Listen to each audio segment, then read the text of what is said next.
if you want to be a really good clinician, you need to be open to hearing stories. One area that a lot of herbalists is really weak in is also therapy, counseling type skills. And in fact, if you want to be a great herbalist, in addition to learning energetics and differential diagnosis and the concepts of synergy, I think it's also really important to learn how to listen. But to listen to somebody's story is therapeutic for them, and it helps to develop what's called the therapeutic or healing relationship, where you build a trust between people. Because as a clinician, people sometimes say to me, "Oh, you're a healer." And I go, "No, I'm not a healer. The plants are the healers. The creator is the healer." I think of myself as an educator. Welcome to the Herbalist Hour. This is where community gather, merging the power of people and flowers, the sweet and the bitter to the salty, the sour. Umami, it's time for the Herbalist Hour. Welcome back to the Herbalist Hour. Today, I'm really excited to have on David Winston. Welcome to the show, David. Well, thank you, Mason. It is an honor to be here, and for me, it's just an absolute pleasure not only to get to meet you, but to talk about herbs. So, you were telling me pre-call or pre-show that you just love to talk about herbalism, whether you're teaching a class or just talking to your fellow herbalist friends. You just can't get enough of it. So, tell us a little bit about that. Well, it's funny. I have this large herbal library, and most people, if they walk into my office, they just look around, their eyes glaze over, and they go, "Wow, that's a lot of books." Every once in a while, somebody walks in and their eyes light up, and they go, "Oh my God, look at this!" I have books from like 1580 to current. And the same thing is true about herbs. When I first started learning about herbal medicine in the late 1960s, I always kid around and say all my friends were interested in one herb, and I was interested in all the other ones. And I think I know which one that is. Yeah, well, that herb's even more popular today. Sure. So, but the thing about it is that there was a long period of time where I actually believed, I was wrong, but I believed I was the only herbalist on the East Coast. There were other people, mostly in rural communities or ethnic communities, kind of hidden away. They may have been well known in their communities, but they weren't well known outside of their communities. And I had found this thing called herbal medicine. And my first herb book was Stalking the Wild Asparagus by Yule Gibbons, and the second one was his book Stalking the Healthful Herbs.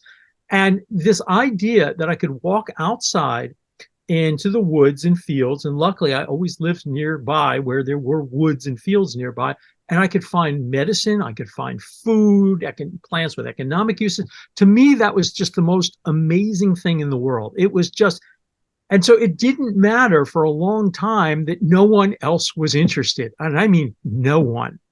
In my first two-year herb studies program, I think that was in 1980, I had 2 students. And I was thrilled because the idea that anybody else wanted to learn it. So for me, herbs are just as amazing, exciting, and fascinating to me now as they were when I started studying about them 54 years ago. And so to me, the idea of sitting around, having somebody else who's interested and wants to hear about herbs, and then listeners who want to hear about herbs and want to know a little bit about something about my experience and my relationship to these plants is just amazing and wonderful, because I do remember a time when no one seemed like they were interested at all. I have to ask, those 2 students you had back in the day, are you aware if they're actually still into herbalism to this day or practicing at all? One of them I have lost touch with, but the other one, who is a physician's assistant, still is practicing medicine and still uses herbs. It's amazing. I love to hear it. Well, a lot of times we start these shows with, kind of getting to know the background of the herbalist. So I often ask, what were you like as a kiddo? But we're going to kind of do a little different version of that this time around. We have a Herb Rally Schoolhouse member, Diana. She said she heard you talk at one time about speaking or talking to the stones. So with that prompt, I'm just kind of hoping you can kind of go into that story. Yeah, I met the Rolling Stones when no, I'm just kidding. Yeah, Mick and I, no, we never met him. So basically, when I was very young, I suppose if I had been born later, I would have been diagnosed with all sorts of interesting things. I'm dyslexic. Although they didn't know about dyslexia when I was a kid, I would have been diagnosed, I'm sure, as having ADHD and possibly some other things as well. But they didn't have those diagnoses when I was a child. They just put me in sort of the learning disabled kind of classes. And I was not your typical child. I was painfully shy. I was very small, incredibly shy. I kind of could feel other people's pain. So it was kind of uncomfortable to be around other people, especially if they were in pain or whatever. And so a lot of my childhood, I spent wandering around the woods. And I developed a relationship both with rocks and plants. And I can remember being, I don't know, 3 or 4 years old. We lived in a semi-detached home, so we only had like half of a yard. But I can remember making stone circles around the house. I would have stones in my pockets, stones in my bed, stones in my room. I keep stones in my mouth. I just kept them with me all the time.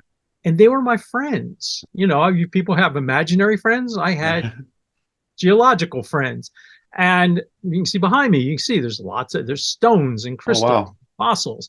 And so I just found them fascinating. I also remember one experience when I was maybe 4 or 5. I was out in the back in our yard and I was picking these plants, just this one kind of plant. And I was putting them into a plastic bin and mashing them up with a rock, and then put some water in and kept mashing them up. And my mother came outside and she says, "What are you doing?" I said, "I'm making medicine. This is good if you get a cut or a scratch." My mother just shook her head and wandered away. I think she said something like, "Well, don't eat it." Well, I actually know what that plant is now. And it was plantain. Wow. And the plant told me I could do it. And so since I didn't really play much with other children, I found my friends, for the most part, with plants and stones, and they talked to me. And, you know, people say, "Well, that's bizarre, that's weird," but it's not, because some of the most amazing things I have ever learned about plants, I've learned directly from the plants.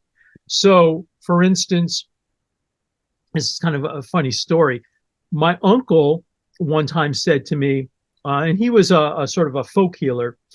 He said to me, "If you ever don't know what plant to use, what you do is you wander around the fields and the woods and you think about the person who needs help. And the plant will let you know it can help them by shaking."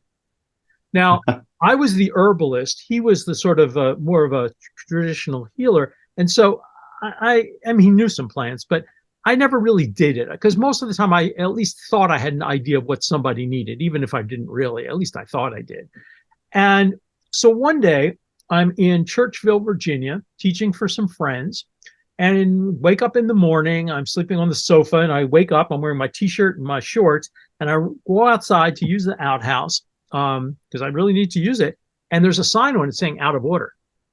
And I'm like, darn. I'm looking around, I'm bare feet. And everywhere I look in the woods where I was going to wander off, it's all poison ivy. Now, there are worse places to get poison ivy than between your toes and in the bottoms of your feet, but not many. And I'm sensitive to poison ivy. So I'm thinking, I'm going to do that. And all of a sudden, out of the corner of my eye, I see this bush shaking. And so I kind of look over there, and then I finally wander over, and I'm expecting a bird to fly out, a squirrel, a rabbit, something, you know, and nothing runs away. And I'm looking around, there's no wind. And all of a sudden I looked down, it's the only place there's no poison ivy. So I wandered in there, took care of what I needed to do. And from that moment on, I have believed without a doubt, if you have a need, the plants will respond. So fast forward about 10 years, and I had this patient who had glomerular nephritis. It's a chronic degenerative kidney disease. And she had come to me, and I had put her on this formula, Luwei Di Huangwan, which is the Romania 6 formula. And it'll help people with degenerative kidney diseases. It'll kind of keep them from getting worse. And it will last about a year and a half, if you're really lucky, 2 years, but then it stops working. And this patient had what's called an EGFR, an estimated glomerular filtration rate. And when she came to me, she was at about 18, and we had kept her there for about a year. in maybe 3 or 4 months. And all of a sudden, she'd come back from her nephrologist and her EGFR was now down to 16. And I was like, okay, it's not working anymore. And I was really upset because she was a wonderful person. And, you know, if you're a clinician, you become a clinician not because you want to make a lot of money, because you want to help people. And I had nothing. That was it. That was the only thing I had. And I, you know, if I could have referred her to somebody who I thought, you know, have something to offer that I didn't, I would have been happy. But I didn't know where to send her. I didn't know what to do. And I'm sitting out. This is a late August day when I used to live in northwestern New Jersey. And it's probably about 92 degrees, 122% humidity. The air is still, not a breeze. I mean, it is hot. And I'm sitting in the shade of my barn. And I'm thinking about this woman. And all of a sudden I look up and I see the nettle plants shaking. So what do I think? I think, well, is there a bird in there? Is there a squirrel? Is there a rabbit, a chipmunk? I'm slow. So it takes me a moment. And I get up and I walk over looking again, thinking something's going to fly away, run away, and there's nothing there. And again, I'm looking around. There is no wind. Nothing's moving, but these plants are shaking. And all of a sudden in my head, in my mind's ear, so to speak, I hear, I can help her. And I'm looking at this plant, and here we have nettles, late August, the leaves are, bug eaten. They're starting to turn, doesn't look healthy at all. And in my mind, I'm thinking, nettles leaf is an amazing plant. Don't get me wrong. It's a wonderful medicine. It's great for people with minor kidney issues, hematuria, blood in the urine. And I'm thinking, well, nettle leaf's not going to help her. And then I hear, not my leaves, my seeds, and they kind of rustle. And it's just full of seed. And my mouth just dropped. And I'm sitting there going like, I'd never heard of using nettle seed for anything. The only thing I had ever read is that I knew in Europe they used nettle seed as an emergency food during famines. They grind it up and flour out. So I knew it wasn't toxic. So I had nothing to lose. I went back to the house. I got some tobacco, used as a ceremonial offering, offered it to the plants, prayed with them, asked for permission to gather some of the nettle seed. I harvested a bunch. I made a tincture out of it, waited a couple of weeks, pressed it out. And I called up my patient. I said, listen, I've got this thing. It's experimental. I said, if you're interested, I'll give it to you. I'm pretty sure it's not going to be harmful in any way. And if you want to try it, you can. And she said, listen, you've helped me as much as anybody's helped me. I trust you. I'll try it. She starts taking it, kind of played around a little bit with dose because I didn't really know how to dose it at that point. And in like 6-7 weeks, her EGFR is back up to 18. That can happen. You can have some fluctuation. I'm not putting too much into it at this point. In 3 months, her EGFR is up to 20. And now this is getting a little interesting because that usually doesn't happen. After a year, her EGFR is up to 28. That never happens. In fact, she tells me that her nephrologist says to her, what are you doing? And she says, well, I'm taking these herbs. And he goes, no. Don't tell me. I don't want to know. Just keep doing it. Which to me is a bizarre response. I don't get that at all. But nevertheless, that's it. The nettle seed kept her between 26 and 28% EGFR for over a dozen years. And when she passed away, it wasn't from kidney failure. And the plant told me this, and I've learned many other amazing things from plants. If we can get, I've had great human teachers. I have this great library. I've learned from books. I've learned a lot from my patients. But if we are open to it, and I'm not talking about imagination, I am not talking about quote unquote, what we'll call intuition. I'm talking about plants have a consciousness. It's different than ours, but it is real. And I would actually say that throughout human history, many things that people have, quote unquote, discovered about plants came in dreams, came from talking to the plants. And if you are open to it, I think that this isn't something unique to me. This isn't something like I'm special. I'm not. It's just I think, something that we in the dominant culture have forgotten. Just a quick break from the show to thank our presenting sponsor, Oshala Farm. Oshala Farm is a beautiful and vibrant certified organic herb farm based in Southern Oregon, where they grow and sell over 80 different plant species. The founders, Elise and Jeff Higley, have been longtime friends, so I highly trust their growing methods and ethics. You'll love the potency and vibrancy of all the herbs they have to offer. To learn more and purchase their herbs and other organic goods, head to oshalafarm.com. So thanks once again to Oshala Farm for sponsoring the Herbalist Hour. Now back to the show. Enjoy. I have a few follow-up questions. One is just kind of a really simple, quick answer question. But so first of all, I'm just kind of curious. I don't know if I missed it or not. What was the medicine of the nettle seed she was taking? Was it a tincture? It was a tincture. It was a tincture. Gotcha. Okay. I guess the other couple follow-up questions was, is there a name that you've given this phenomenon of seeing the plants shake at you? And the other question to that is, have you ever, you've been a practicing herbalist for a few decades now. I think you've been studying herbalism for 55 years. So you have a lot of herbalist friends. Have you heard any of your other herbal buddies talk about experiencing the same phenomenon? Well, first off, what do I call this phenomenon when plants shake? Saying hello. I like it. Simple as that. And as for, I mean, I've been teaching about herbal medicine. As you mentioned, I've been in practice for 47 years. I've been teaching about herbal medicine longer than that. I think I led my first herb walk when I was 16 years old. Wow. So there's a lot of people, our herbal buddies, who have studied with me or who have taken classes, at a conference and have taken my class. I have a class called Talking Leaves, the Language of Plants. Mm-hmm.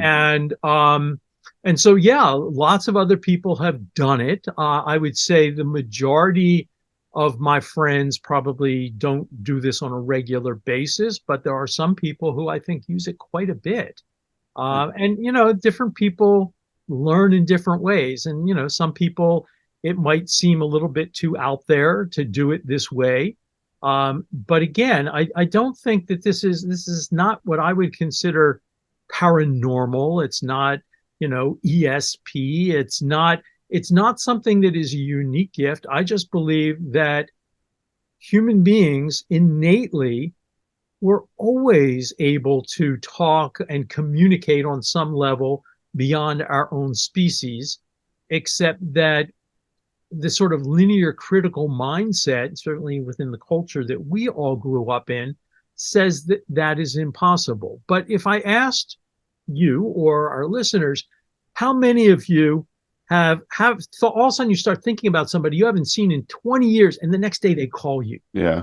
You're telling me that's a coincidence? I just can't believe that the chances of that occurring are probably right up there with winning the lottery. And many of us have had my uncle, who lived in North Carolina, when he'd want me to contact him. This is before the current era of cell phones. Used to call long distance, used to cost money. He'd show up in my dream and say, call me. And I'd call him back and he'd say, it's about time. I've been telling you to call me for 2 weeks. As I said, I'm slow. It takes me a while, but these things are real. Thomas Edison, the great inventor, the stuff that he didn't rip off from other people by stealing patents, he dreamed a lot of it. The Remington repeating rifle was dreamed. Rosalind, I forget her last name and I apologize. Basically, the woman who discovered DNA, the structure of DNA, Watson and Crick got the Nobel Prize, but Rosalind, I'm sorry, I can't remember her last name. She deserves to have her last name remembered. She dreamed it, supposedly. There's many great things that people have dreamed or learned through some non-conscious process that, again, in the dominant culture, we would say that's simply impossible. So Elizabeth is telling us in the chat that it's Rosalind Franklin. Thank you. Thank you. Rosalind Franklin. Yes. And I'll just take a moment to say welcome to our Herbalists Schoolhouse members. Elizabeth and Diana are actually both joining us live right now. So Wonderful. Thanks for showing up, y'all.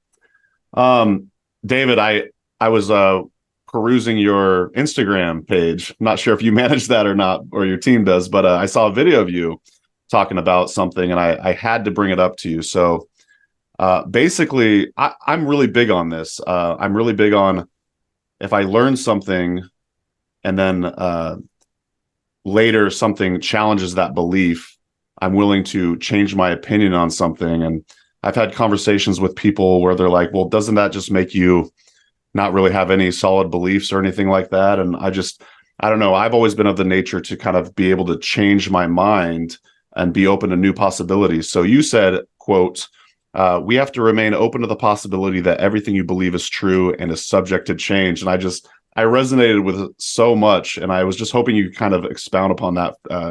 It could be related to herbalism or learning herbalism, but really, I'm just curious about your thoughts on that in general. I think it's related to life. I think it's related to being open to growing. Yeah. You know, there are really only two sort of aspects in life. You're either growing or you're dying. It's one or the other. And we don't really do well at standing still. We're not good at treading water. And so therefore, yeah, I mean, you want to come from the belief that what you know is basically true as far as you know. But I'll give you an example. About 5-6 years ago, I teach lots of classes, and most of my classes, I have pretty extensive papers that go with them. They could be 10 to 30 pages long. They're all referenced and everything. And I was updating my paper. It had been about 2 years, and I try to update things at least every 2 years, sometimes more frequently than that. And this was on treating migraines. And I've had some success with helping people with migraines, and the original theory on migraines is they were either vasodilative, vasoconstrictive, or sometimes both. And that theory was okay. Some of the things worked, but I would say that the success rate was not as good as I would have liked. And when I started researching migraines and to update this paper, I started to discover that in the last maybe 3 years or so, there had been a whole bunch of research that showed that migraines were neither vasodilative or vasoconstrictive or both. In fact, that whole model was flawed. The vasodilation and rebound vasoconstriction were actually a result of the migraine, not the cause of the migraine. And it was like this aha moment. It's like, well, that explains why some of my protocols are not working. I'm kind of going for the wrong target. And so once I understood that and I digested that new information, I included it into my protocols. And all of a sudden, I'm not saying that, everybody with migraines is relief, but the numbers of people who found significant relief improved rather dramatically. Now, if I had been stuck on, no, it's got to be this, I learned this, then it means you're not open to learning new things, to growing, and ultimately as a clinician to helping. But this is true whether you're a teacher. This is true whether you're a auto mechanic. This is true whether you're a farmer, a gardener, a poet, whatever it is that you do. Isn't that what life is about growing and being open to the fact that we all make mistakes? Making a mistake does not show that you're flawed. It means that it's only a problem if you refuse to learn from the mistake. So mistakes are opportunities to learn, to grow, and to be always open to new information. Some of that new information won't pan out, and some of that new information will be the thing that makes all the difference. And so again, as you said, I tell my students, you want to be open to the possibility that everything you know is subject to change. Doesn't mean it will. Most of it probably won't, but it's possible. Love all of that. Thank you for sharing. So let's go back in time again and talk about the origins of Herbalist and Alchemist. That's your herbal company, essentially. And then you also have the David Winston Center for Herbal Studies. I'm just kind of curious, which one came first, and just, take us through the timeline of both of those. Well, that's actually interesting. They kind of start at the same time. Gotcha. Before Herbalist and Alchemist, I was making herbal products. I started practicing in 1976, and at the time, it was really hard to find well-made tinctures. Mhm. And there was one company, and I was not happy with what they had. And so I started making tinctures for my patients. The problem is when you make tincture, it's hard to make like a little tiny bit of tincture. There's a certain scale of volume of scale. And so you make a gallon, and then I'm like, wait a minute, this is way more than I need. So I have no real formal training in business. I don't consider myself a business person. In fact, I don't really enjoy the business side of this at all. And so I started making these products, and I thought, oh, I'll have an herb company. Like I had any idea what was involved in having an herb company, which is a lot of work. And it's, eventually I found people who were business minded who could kind of run the company. But for certainly, at least for the first 15 years, I ran the lab, I paid the bills, I did everything. And the idea was to create really incredible herbal medicines for my patients. Now, granted, most of what they make today is not for my patients, but the same idea of making the best possible herbal medicines for people who need these things is still in operation. And almost every, the vast majority of what we make is, either organically grown or consciously wildcrafted. We still make, I don't know, I think like something like 250 products, something of that nature. It might have been down a little bit. The GMPs constrained, made it more difficult to make things that don't sell, that you can't sell a lot of, because it increases the expense. But the idea is just to create amazing herbal medicines. And then, there are other wonderful companies out there, we're not the only one, but what I will say is a lot of the people we have a lot of clinicians who use our products, and they'll often tell me that they just see results that they don't necessarily see from other products sometimes, simply because the same mindset of being open to change and open to learn has meant that I've always been incredibly curious. So I've tried making things fresh. I've tried it dry. I've tried doing it different seasons. I've tried different menstruums, and just keep playing with it until you get something that is the best that it possibly can be. And the cool thing is that hasn't stopped, meaning if I've learned something new, it's like, okay, let's change it again, make it even better. Now, the David Winston Center for Herbal Studies, the first class was in 1980. Although, again, I had been teaching herb walks and classes before that, but that was the first year of the 2-year program. And it's a program designed to teach clinical herbalists. Although, about half of our students are medical professionals. They're doctors, ND, medical doctors, naturopathic physicians, osteopathic physicians, lots of veterinarians, nurses, nurse practitioners, pharmacists, chiropractors, acupuncturists, etc. And then the other half are often people, and clinical herbalists. We get a lot of really top flight clinical herbalists who just really want to, go further, especially in their materia medica. But the other half of the people are people who've often been kind of studying herbal medicine on their own for a year or 10 or 20 and want to take it to the next level. And some of them become great clinicians. There's people who've graduated from the program who've written many books. There's people who've graduated from the program in their own schools now that have, wonderful practices, that are manufacturers, just doing all sorts of great things. And so that, to me, is really exciting, because just like I stand on the shoulders of my teachers, especially one of my early teachers was a person I consider, first of all, he was a genius. And second of all, he was, I believe, one of the great herbalists of the American herbal renaissance. His name was William Lasassier. And he was just brilliant. And William is the person who introduced me to the whole idea of energetics. And he introduced me to a lot of the first really Chinese herbs, to obscure Western herbs that like nobody uses but are amazing, like evening primrose herb. People have heard of evening primrose seed oil, which I don't think it really works that well. But the herb, the leaf, the flower, the root bark, is a wonderful herb. And it's used for multiple things, including IBS and GI-based depression and hepatic depression and respiratory tract inflammation and irritation. It's just this amazing herb, and hardly anybody knows about it. So The 2-year Herb Studies program this next class starts in 2024 in September. We start interviewing people in March. And this next class will be the 45th and 46th year. Congrats. That's amazing. I think. right there. Correct. Yeah, it's either 44 and 45 or 45 and 46. I can't I'd have to write it down and kind of, math's not my strong point. But to me, it is just astonishing. And I love seeing students who do things and I just sit back there and go, oh my goodness gracious, they are so smart.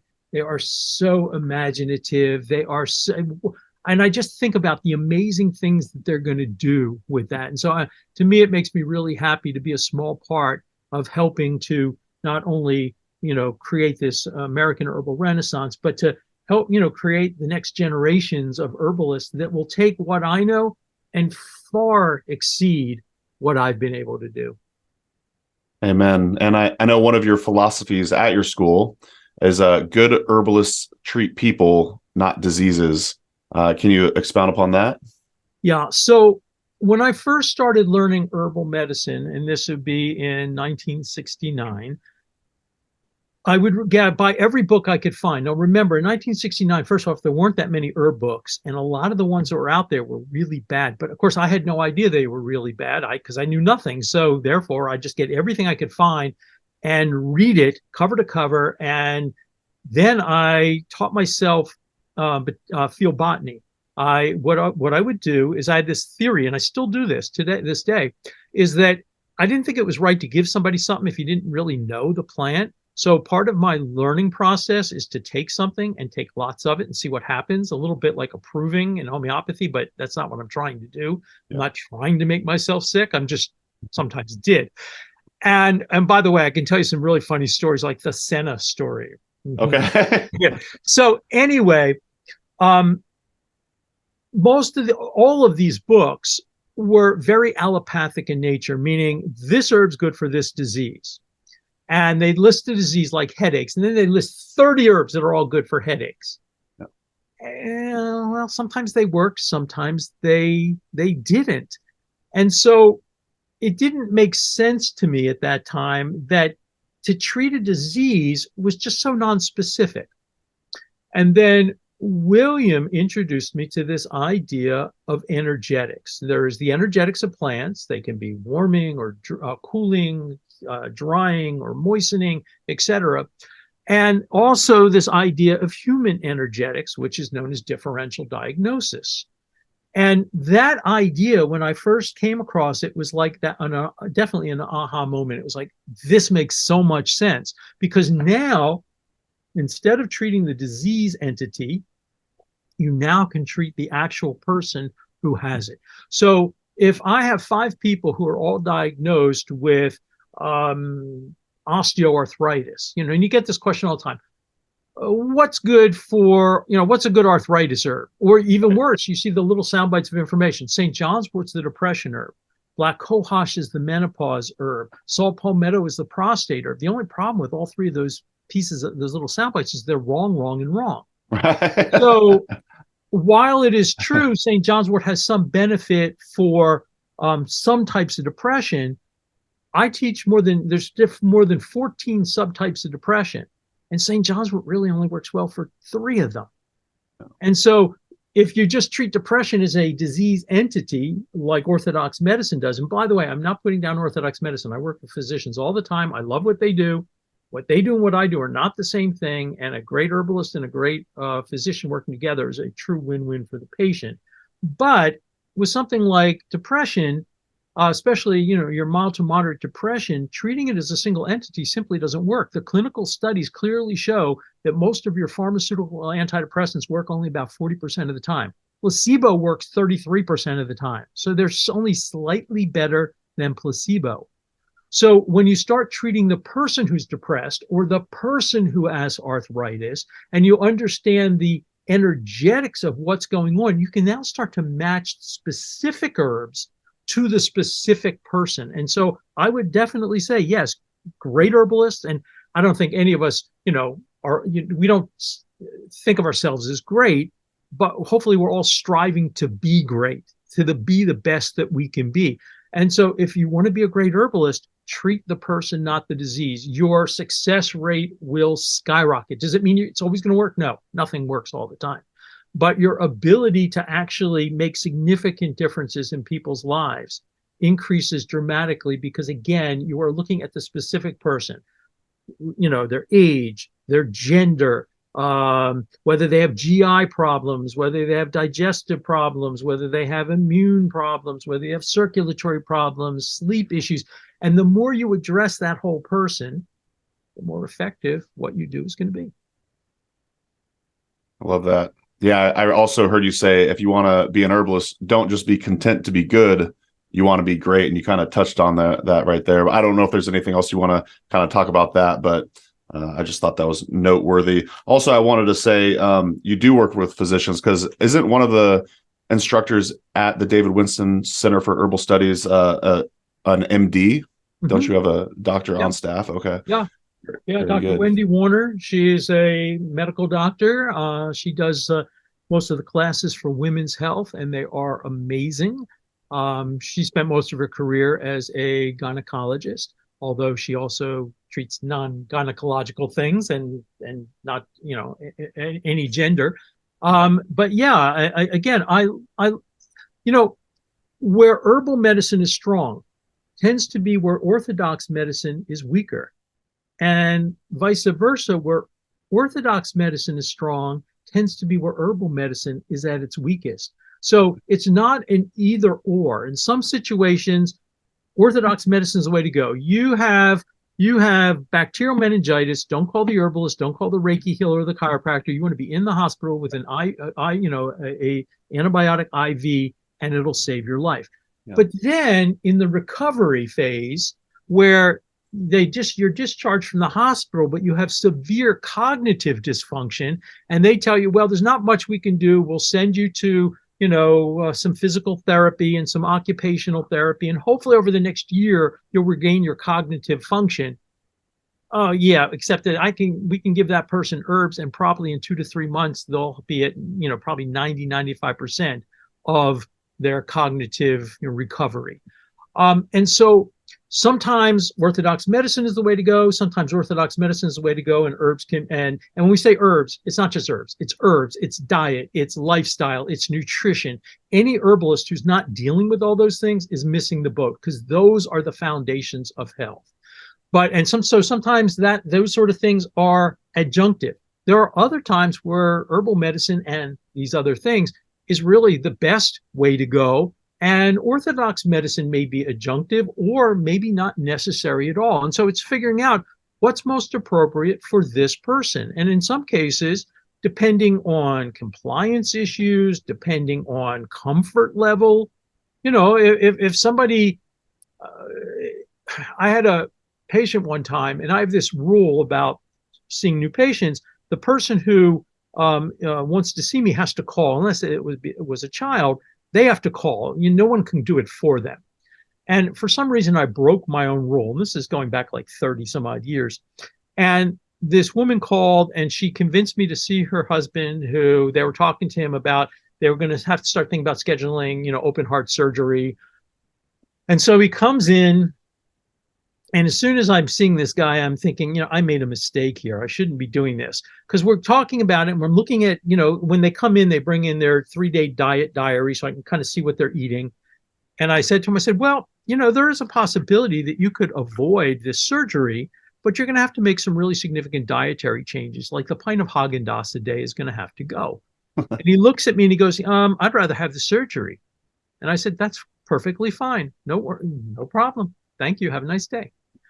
He wasn't in a position where he was interested in making significant dietary changes and lifestyle changes and herb. So you have to look at the person. What is going to work for that person? Yeah. And different people have different, needs, different wants, different experiences. And I'm just happy to help people when I can. Love that. I'm curious your thoughts on the future of herbalism. You've seen herbalism transform throughout the decades, and you see where we're at now. I'm just curious, are you optimistic about the future of the field of herbalism? I am very optimistic about herbal medicine. I mean, there's always going to be challenges, Yeah. but I don't think, as a founding member of the American Herbalist Guild, one of the things that we thought about and discarded a long time ago was the idea of licensure for herbal medicine. Mm-hmm. There are, acupuncturists are licensed and naturopathic physicians in most places are licensed, and that's fine.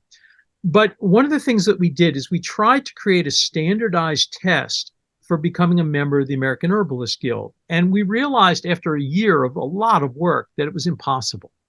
And we gave up on the idea and abandoned it. And the reason is that the American herbal tradition, out of the American herbal renaissance, is a symphony of traditions. It is not one tradition. It's not like the British phytotherapy model, which is mostly science with a big backbone of Thomsonian and physiomedicalism.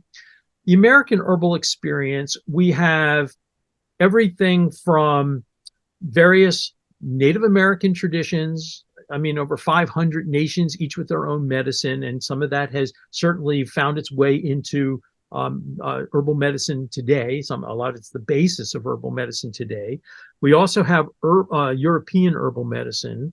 We have Chinese herbal medicine. We have Ayurvedic herbal medicine. We have medicines, traditions from Africa that came over with enslaved people.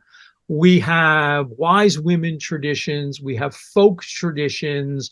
We have Hispanic traditions. We have so many things. And again, that American herbal tradition, and let's not forget the Thomsonians, the physiomedicalists, and the eclectics, who are sort of, in a sense, our Western herbal forebearers. All of this is put together plus more. All right. Right. I've left out. Sure. I've left out, 90%. Unani Tib and Tibetan medicine and all sorts of things. So all of this is kind of amalgamated into what we call American herbal medicine. How would you ever come up with a test that would validate all of those traditions? And so what we decided to do is to stay with what we have, which is a process that you have people, like if you're trained in TCM, the people looking at your application are also trained in TCM. If you're a Western herbalist, the people are looking at it are trained in Western herbal medicine, and they're asking you lots of questions so they can kind of, verify based on that whether you know what you're talking about or not. If you come back and say, oh yeah, cayenne's for everything, it's great herb, but it's not for everything. And so the idea was to have a herbal tradition that is varied, that is, open to learning from other traditions, many of them quite ancient. Also looking at modern science, which is a wonderful tool, and kind of putting it together to create the best of all of those things. I know you're trained in TCM, Western herbalism, and various other systems. And I was recently having a conversation with someone who is a Spanish speaker, and, they'll think their words in the Spanish language, but they're bilingual. And I'm just kind of curious. I've always been curious about this. You seem like the perfect person to ask. When you're dealing, with a client, do certain modalities just kind of jump out to you as to how to treat that particular person? Or is it kind of a blend, or how does that work for you? Well, there is a certain blending in the sense of my materia medica. I probably use on a pretty consistent basis, at least around, 300 different plants. And then I probably know more, maybe double that, Right. Possibly. And there's some I hardly ever use, but I have some familiarity with. And then there's some plants I've just never developed a strong relationship with, and I just don't use much. And then there's other ones I use a lot. But the thing is that, so it doesn't matter to me whether a plant comes from China or India or Africa or North America or South America or wherever, as long as I can access it in a good way, it's preferably organically grown or at least consciously wildcrafted. I mean, I'm certainly have a preference for plants that are local in the sense they don't have to be shipped around the world, but I'll use whatever medicine makes sense for that person. It doesn't matter what tradition it comes from. As long as you understand the plant and its energetics, you can do that. But then when I do an intake on somebody, what happens is certain things start standing out. And let's say I have multiple pairs of glasses that I wear. And so if somebody presents with like chronic weak knees, weak ankles, low back pain, fatigue, lack of libido, from a Western perspective, it's a bunch of symptoms that don't have any relationship to each other. From a TCM perspective, it's deficient kidney yang. So now I'm thinking, okay, so that's how I may not necessarily just use Chinese herbs, because I know Western herbs you can use for that too. But so it's whatever pattern makes the most sense to me is basically how I approach it. And sometimes it's a mix of patterns. So some of them make more sense, from a Western perspective, some from a TCM perspective or a Southeastern folk tradition perspective, or the eclectics, all of traditions that I work within. But I would say to a great degree, more often than not, when I am working with somebody, there'll be a sort of a clear presentation that makes sense more from one perspective than the others. And that's sort of will be my rationale for my treatment. The herbs can be from anywhere. This is kind of along the same lines. I'm not sure if this is too big of a topic for this show, but feel free to, we can move on. But there's TCM. It's got the 5 flavors. Ayurveda's got the 6 flavors. I read that you have 10 flavors in your course. And I was just wondering if you could do maybe like a brief overview of what that's all about. Well, you're correct. TCM, it's Wu-Wei, 5 flavors. TCM, there's 6. And I have a system, it's a class, it's called the 10 Tastes, the Energetics of Herbs. And the easiest way to understand energetics is by tasting things. And in reality, based on, anatomy, there are 5 flavors. One of them being umami, which is not in any of these systems at all, because it's mostly the meaty flavor. And the only plants that really have umami flavor are some mushrooms, which really aren't plants. Things like sun-dried tomatoes. There aren't many plant things that have this umami flavor. Seaweed, maybe? Yeah, some seaweeds. Yeah. Dulse and kelp have that umami flavor. Black mushroom, the dried shiitakes very much have that umami flavor. So, but in TCM and Ayurveda, one of the things they do is they incorporate some things that actually aren't flavors, they're mouthfeels. So slimy or moistening, that's a mouthfeel, it's not a flavor. Spicy is not a flavor, actually. It's a mouthfeel, it's burning. And so what I've done is taken what I know from TCM, what I know of Ayurveda, which is I know a lot of Ayurvedic herbs. I'm not trained in the Ayurvedic tradition per se, although I've read widely. The Unani Tib tradition, which I've also read widely and taken some classes about. And I've kind of put it together and created my own system of Western energetics based on tastes. And I've been teaching that class for 35 years, maybe. Wow.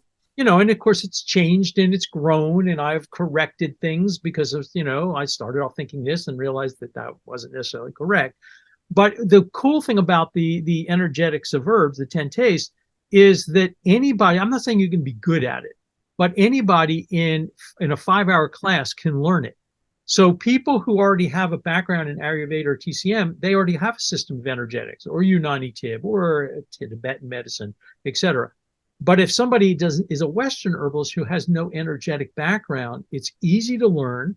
Is it work all the time? I'd say about 80% of the time it works. And I would also say that TCM and Ayurveda nothing works 100% of the time. Sure. But it's a really easy way to grasp that simply by tasting something, you can tell what its taste is, and that the tastes are a little bit more subtle than just, So like in the Chinese books, you'll read, depending on the translator, they'll often translate one term into 3 English words, that being spicy, pungent, and acrid.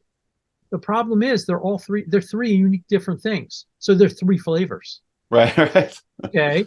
And then there's the salty flavor. There's the true salt flavor, which is the flavor of sodium chloride, or the predominant flavor of tamari, or any of our salty seasonings. But then there's the mineral salt flavor, which most Americans would describe as bitter, except it's and what you're tasting is the minerals. It's really ephemeral, meaning it's there and it's gone. Real bitters are persistent. They're bitter going in, they're bitter going down, and if you had tertiary taste buds, they'd be bitter going out. They are. Thank goodness we don't. Yeah, exactly. They're persistently bitter. And so what I did is realized, and there are most bitters are cold, but there's a small group of warming bitters, which is really important to use with the cooling bitters to create a bitters formula that is sustainable, because eventually those cooling bitters will damp down digestive fire over a long period of time. And so it's basically looking at the flavors, looking at the subtleties of the flavors, and realizing that you really could make a good case, I hope I have, that there are really 10 flavors and mouthfeels that you can then determine what the actions of a plant are going to be based on experiencing them. And the wonderful thing is, I don't need a computer to do this. I don't need fancy equipment. I don't need blood work. It's not invasive. All I need is equipment that I leave the house with every single day, my mouth and tongue. And as long as I don't have a nosmia, haven't lost my sense of smell or taste, it works. Perfect overview. And if folks want to dive deeper, I'm sure that they can learn about that in the David Winston Center for Herbal Studies course. You're starting the interviews again, just to underline that, in March. And then class begins September 2024. So we'll leave a link to that in the podcast show notes and the YouTube description and all that good stuff. So awesome. Well, why don't we talk about a plant? I didn't tell you this ahead of time, but we're going to try a new segment out. This is basically where I would like to ask for several guests in a row to speak about the same plant. And maybe it doesn't necessarily have to be your brief overview of, medicinal uses or whatever. It could be a story or anything that you would like to talk about fondly about this plant. So I want to start with dandelion. Got to start with dandelion. So I'm just kind of curious, do you have any stories or anything you'd like to share about your love of dandelion? Well, I do love dandelion. I knew it. Oh, absolutely. And I have this real love affair with weedy plants, where from one plant you get multiple medicines and multiple foods. And dandelion is perfect there. Mulleins like that, burdocks like that. And so here you have dandelion, which of course the young leaves are edible. And by the way, young dandelion leaves are probably more nutritious than anything you're growing in your garden. Everybody's into all the superfoods, the kale. Don't get me wrong, kale's great. Dandelions have a much higher nutritional content, full of minerals and trace elements. They're just amazing. The crowns are edible. The flowers are edible. You can pick the individual little florets, and not a ton of them, but sprinkle them into omelets, sprinkle them over a salad. They're beautiful, and they are really rich in lutein, which is incredible for your eyes. It's carotenoid. It's really strengthening the eye tissue. So number one, you have the edible component, and then some people take the roots and roast them and make a quote unquote coffee substitute. Tastes nothing like coffee, but it's a pleasant beverage. So number one, you have the edible qualities. Then number two, you have the medicine. And so we have the dandelion root, which is a bitter tonic. And in my opinion, simply the single best liver tonic. And by using the word tonic, a tonic is something that tonifies, normalizes function. So it's not strongly hepatoprotective like a milk thistle or a turmeric or a schizandra, but it tonifies the liver. So for somebody who has basically a healthy liver, but maybe they've been eating a little bit too much fat, and they eat fats and they get kind of queasy biliousness. They have clay-colored stools because dandelion root is a cholagogue and choleretic, stimulates bile secretion from the liver, bile excretion from the gallbladder. It is just a wonderful general liver tonic. Dandelion root also, again, is nutrient dense. It builds blood, so it's used for things like that. In Chinese medicine, it's used to clear blood heat. So that means like infections and things like that. Although in Chinese medicine, they tend to use the roots and the leaves together. Then we move over a little bit. And by the way, dandelion leaf, yeah. So let's move over a little bit and we get to dandelion leaf, which I mostly use separately. And dandelion leaf is my favorite aquaretic. And a lot of people don't know this term. Aquaretic is a shorthand for non-irritating potassium-sparing diuretic. And it is an incredible aquaretic. And so anytime you have somebody who has hypertension, for instance, one of the simplest ways to decrease blood pressure is to reduce the volume of fluids in the body. And dandelion can do it without irritating the kidneys, without depleting potassium. I mean, it does cause you to lose potassium, but the leaves are so full of potassium that there's a net gain of potassium. And again, the leaves are really rich in calcium and magnesium. They build bone. I use it in my formulas for helping to prevent and treat osteoporosis, for enhancing the bone density and the healing of bones, for fractures. And so for me, you have this one plant and we have at least 3 different medicines, 4 different foods coming from a plant that is one of the most reviled plants in the United States, that people spend hundreds of millions or maybe billions of dollars a year trying to eradicate. You want to eradicate dandelions? Eat them. Make medicine out of them. They are amazing. Yeah, the dandelion fluffs, some people think they're Oh, I even forgot. You take the stem of the dandelion. If you have a wart, take the stem, break it off, paint the wart with the white latex. It's not quite as good as celandine, but it often works. I mean, what more can you ask from one plant? And here's the thing. You don't have to water it. You don't have to grow it. The only reason you have to weed it is if you want to use it. To me, it is just this marvelous plant that is so underappreciated. And a little bit of a sort of a kind of a look at just sort of the American view on herbs in general. Underappreciated and underrespected for all the benefits that they can bring us. And so dandelion is the poster child for American herbal medicine. That's why we had to start with that one. That was so beautiful. Thank you, David. A couple follow-up. So we talk about nourishing herbal infusions, and I consume oat straw all the time, nettle all the time, various other standard nourishing herbal infusion herbs. Is there a reason why we don't talk about making nourishing herbal infusions out of dandelion leaf? Is it just too bitter, or do you have any thoughts on that? Well, you most certainly can. Here's the thing: it is bitter. If you for food purposes, I suggest people harvest the dandelion leaves as early as possible. So depending on where you are in the country, here it would be probably late March, early April, and they're bitter, but they're less bitter.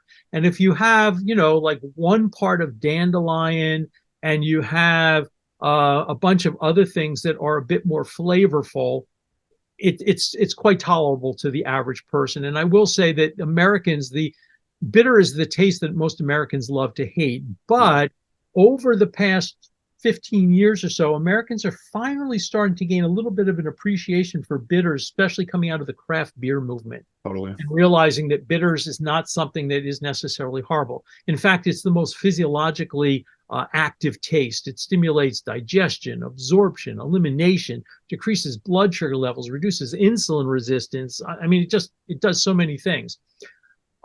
So under those circumstances, you certainly could do it. But I think a lot of, when you look at nettles or you look at oat straw and things, or chickweed, things like that, they're so benign tasting that most people, they're not going to find it objectionable. So could you use dandelion leaf? The answer is absolutely yes. And in fact, I did an interview with a wonderful herbalist, Rosalee de Forêt. Mm-hmm. And I actually met Rosalee, 15 years ago. We were sitting on the bus together at the International Herb Symposium. We were going on the feature tour, and that's when we met.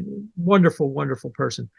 Anyway, I was a guest on her show, And one of the things I did is I included an herbal spice blend that I use. So not just nourishing decoctions or infusions, but you can also take herbs, and some of the herbs in this are dandelion leaf and nettle leaf and rose hips and onion powder and garlic and oregano. And it's this wonderful spice blend and there's no salt in it whatsoever. Wow. And just sprinkle it again in stews, in over salads, in omelets, and in just so many things. It's great on tofu. I mean, it's just all sorts of things that you can use it with, and it's just a wonderful combination. And I think if people go on her website, probably the recipe for it's still there. Yeah, I'll definitely link that up. I've also been on Rosalee's show, and we love Rosalee, absolutely. Also, I wanted to talk about your book as well before we get out of here. So why don't we do the guest question first?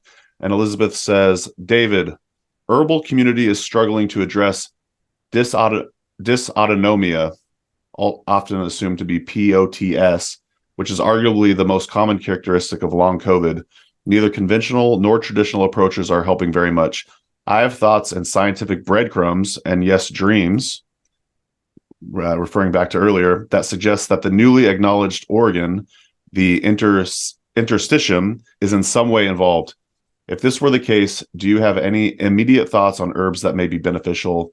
Dysautonomia can be profoundly affected. Can profoundly affect the ability to function, and the current approaches offer little relief. Our community is identifying the problem, but floundering in our desire to respond. You're a phenomenal teacher, DW. Thank you. Oh, well, thank you. That's an incredible question. Now, let's see if I can give you a reasonably good answer. So this is complicated. And what I would say is, the dysautonomia is similar to POTS, postural orthostatic hypertension syndrome, but it's not the same thing. And what I can say, maybe the best thing I say is, first off, what you're talking about a lot is people dealing with long COVID. And I have dealt with a lot of people with long COVID. And the good news is that the percentage of people getting long COVID now is probably a third of what it was 2 years ago. So the number of people developing long COVID is decreasing. I would also say, and I know this will be controversial, but studies actually indicate people who get vaccinated have lower levels of long COVID. I'm not saying you should or shouldn't. I'm just saying that the research is actually pretty clear about that. But of course, COVID has changed and mutated, and it seems to be, for the most part, I mean, there's still people dying, but it seems to be, for many people who don't have a lot of underlying comorbidities or who are not quite elderly, less fatal. So my experience with long COVID is that COVID causes systemic inflammation. And it's not like with a lot of organ conditions, you have inflammation of this or inflammation of that. With COVID, it can be inflammation of anything and everything. And so, it's not one tissue. There is gut inflammation. There is kidney. I'm not saying in every case, but in many cases, there's gut inflammation, neuroinflammation. And the gut inflammation affects the intestinal microbiome very negatively. There is cardiac inflammation, lung inflammation, liver inflammation, musculoskeletal inflammation ad infinitum. So what I have been doing with some success, I've treated some people who have had long COVID for over 2 years. And I'm not saying that they start herbal treatment and they're all better. No. For many of these people, it's a kind of a, 2 steps forward, 1 step back kind of phenomenon. But some people have responded really well, and it kind of depends on the person and their vital energy and how well they are able to recover and how much damage has been done. So I am using massive amounts, way higher than normal doses of what we will call anti-inflammatory herbs. Now, understand that the word anti-inflammatory, as it exists within the framework of pharmaceuticals, is different than what we mean by anti-inflammatory when we talk about herbs. Anti-inflammatory medications shut down, for the most part, almost the entire process of inflammation. COX-1, COX-2, a whole range of inflammatory cytokines and chemokines. And because of that, and understand, we need a certain level of inflammation to function. So shutting down inflammation entirely is actually not a great idea. So that's why we see with like medications that had to be pulled off the market, like Vioxx, we see issues with like cardiac damage and things like that, because they're shutting down everything. And then you don't have the upregulation by a certain level of reactive oxygen and nitrogen species, stimulating things like mitochondrial catalase and reduced glutathione and superoxide dismutase, that kind of stuff, which are your cellular antioxidants. Herbal anti-inflammatories do this part way, meaning they might shut down COX-1, but they don't shut down COX-2. They mediate or moderate inflammation, but they don't totally suppress it, which is a much better way to go. But I'm finding that I need to use pretty high levels of these things. So what are we talking about? Depending on where the inflammation exists, if we are talking about neuroinflammation, then we are looking at a lot of our nootropic herbs. So we're looking at things like bacopa and ginkgo and white peony and blueberry and rosemary and lavender and St. John's wort and lemon balm, things like that. If we are talking about gut inflammation, then we are talking about, and that last list could also include turmeric. If we're talking about gut inflammation, then we're talking about turmeric and plantain and chamomile and licorice and yarrow. And again, there's lists again for the kidneys, for the liver. And so, and let's not forget amla fruit and schizandra berry, which are astonishingly good, and rose hips, which are all wonderful herbs that reduce, that moderate or mediate the inflammatory process in a healing way.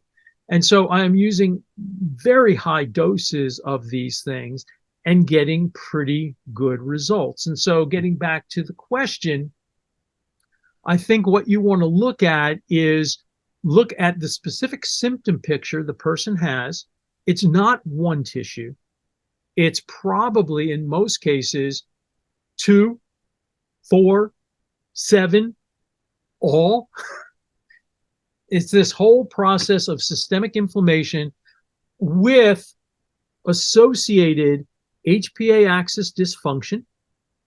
There's often sleep dysregulation, which goes hand in hand with the HPA axis dysfunction. The HPA axis is the hypothalamic pituitary adrenal axis, which is basically your master control of your endocrine system, much of your nervous system, immune function, reproductive function, the gut brain, the endocrine aspects of the heart, the endocrine aspects of the skin, endocrine aspects of the bone, and bone has endocrine aspects to it.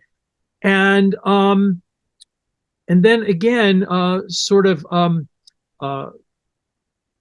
dysregulation of the intestinal microbiome.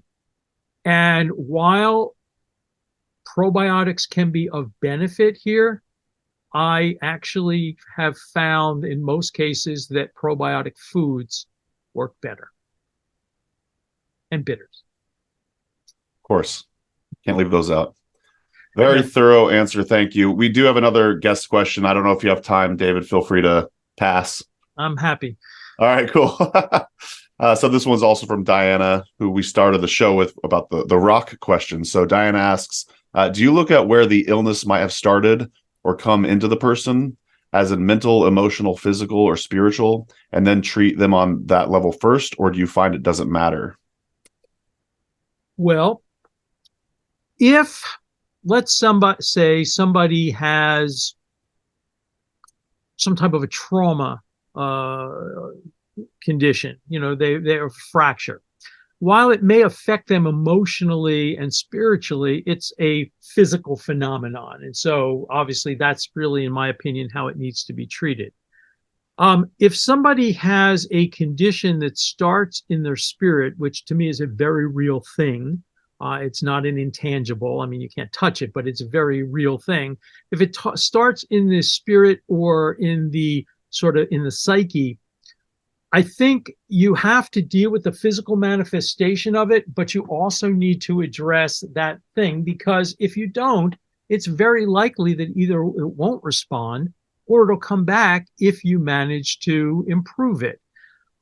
So if something is a spiritual illness, once it manifests in the physical body, you need to treat it physically, but you still want to try to address that. The problem is most herbalists are not equipped to address spiritual issues. And so depending on a person's spiritual practice and religion, you might want to actually refer them to a priest or a minister or a rabbi or an imam or a shamanic practitioner or somebody who can deal with that, unless you as an herbalist have that type of training. I would also say that one area that a lot of herbalists is really weak in is also therapy, counseling type skills. And in fact, if you want to be a great herbalist, in addition to learning energetics and differential diagnosis and the concepts of synergy, I think it's also really important to learn how to listen. And I think in general, and I don't mean this to sound sexist or anything, but in general, my experience is women are better listeners than men. Generally speaking, men want to fix everything, and women are more open. This is a generalization, but more open to hearing people's stories. And so if you want to be a really good clinician, you need to be open to hearing stories. People will tell you so much about what's going on. Not that they always know the answer. What I don't want is I don't want them regurgitating what they read on Google to me, or on TikTok, But Even worse. I heard that bleach was good for drinking. Oh, God. No, it's not. So I don't want that. But to have somebody tell the story, first off, it's therapeutic. Most people don't get a chance. You go to your doctor, you don't have time to tell them your story. You're in a rush to just talk about your painful knees.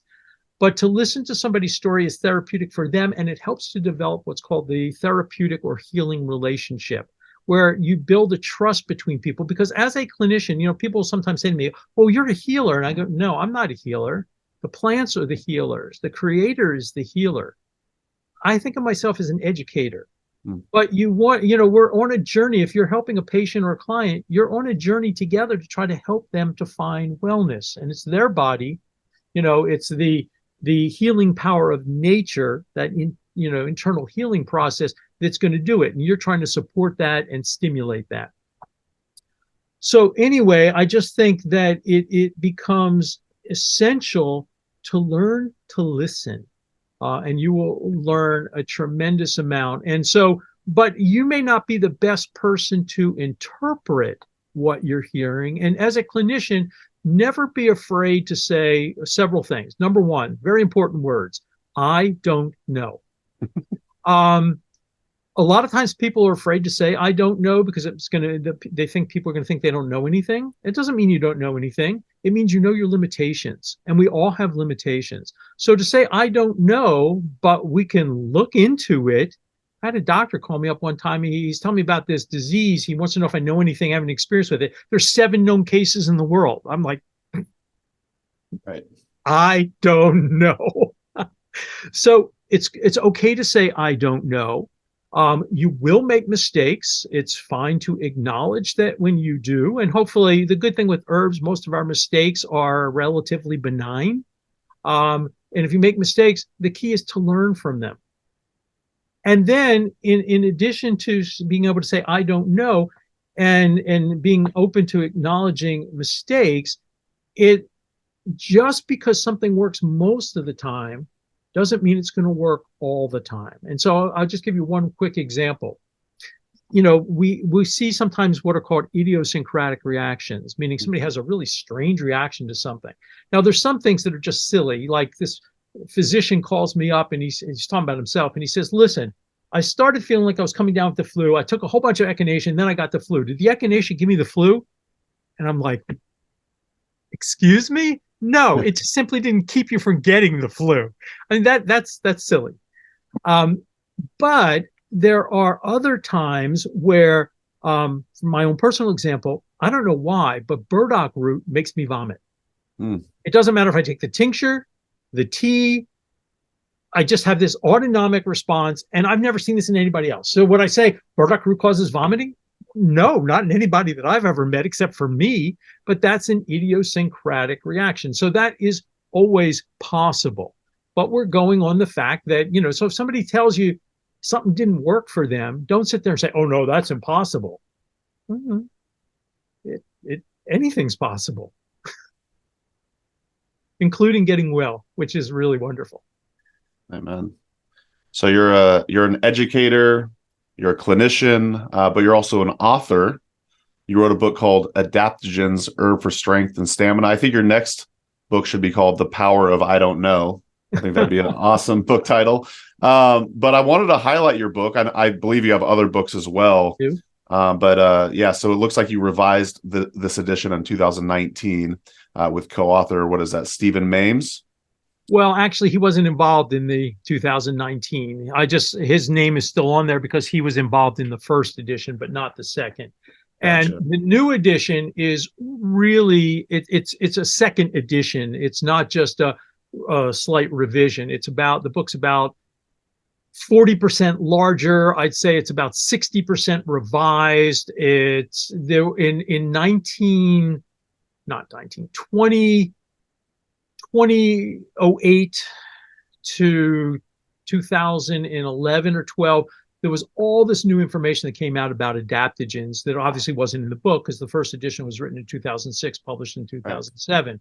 And so I felt it was really important because what that did is it allowed us to understand much more clearly what is and is not an adaptogen.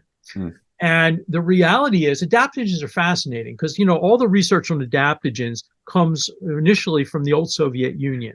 And they weren't, you think, wow, that was really enlightened of them, except that the funding was mostly from the military. And it was really about, doing what Khrushchev said, and that was to bury the West. And they were trying to find a way to make better soldiers, better cosmonauts, better workers. And the initial research actually starts in 1947 with Dr. Lazaroff, and he's looking at pharmaceuticals. Then Israel Breckman comes into the picture, and he starts looking at plants, and the initial plant they look at is Asian ginseng. But at the time, the two largest standing armies in the world were on the border of the Soviet Union and China. Even though they're both socialist republics, they did not get along at that time at all. And so the last thing that the Russians wanted to do was give hard-earned Western currency dollars to the Chinese, because the Chinese wouldn't take rubles because they were worthless. So they found a native Russian plant, i.e. Eleutherococcus senticosus, and then the research takes off from there.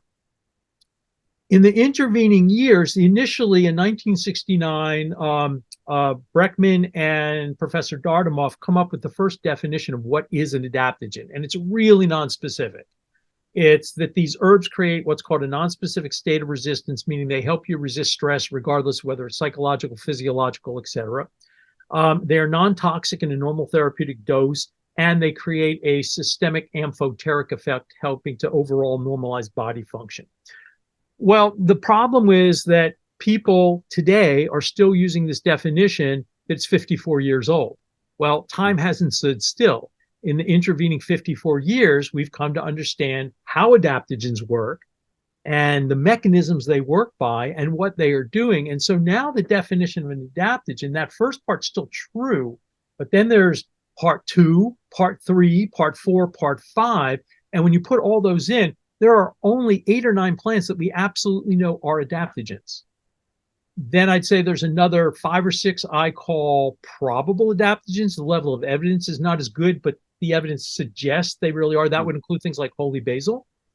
And then there's another maybe dozen plants that I'd call possible adaptogens where the evidence actually is lousy. It's just really bad evidence. They could turn out to be adaptogens, or maybe they turn out to be what I call restorative tonics. These are wonderful, helpful, healing herbs. They just don't meet the definition of an adaptogen. That would include things like astragalus is I call a restorative tonic, or amla. They're definitely not adaptogens. In the first edition of the book, it was unclear, but by the second it was. So the book is much clearer, has nice color photos, and again was updated really a lot. And I'm very happy with it because I've been wanting to do it actually for a long time, because once all that new information started coming out, it was like, yeah, I started seeing the mistakes or flaws or omissions in the first edition. So if you have the first edition, you really should check out the second. And please do purchase from the Herbalist and Alchemist website. I guess you could buy from Amazon, David. I suspect it supports you and your work a lot more if you go straight to herbalist-alchemist.com. Is that true? Would you prefer they purchase straight from you? Or you can get it from the herb company, or you can get it from my website, which is herbalstudies.net. Which is, you got the best URL, I'm telling you. Yeah, it's the herbalstudies.net is the David Winston Center for Herbal Studies, and you can order through there as well. Gotcha. And if you awesome. want, I'll sign it for you. There you go. Even better.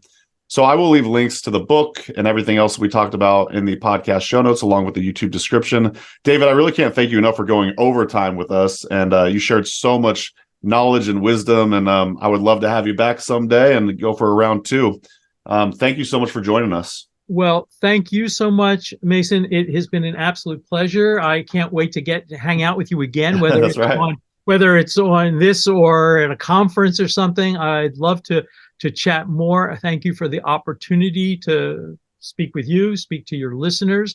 And I just want to wish everybody, for those who are going to be listening to it in real time and not later, a incredibly happy holiday, a healthy and blessed new year.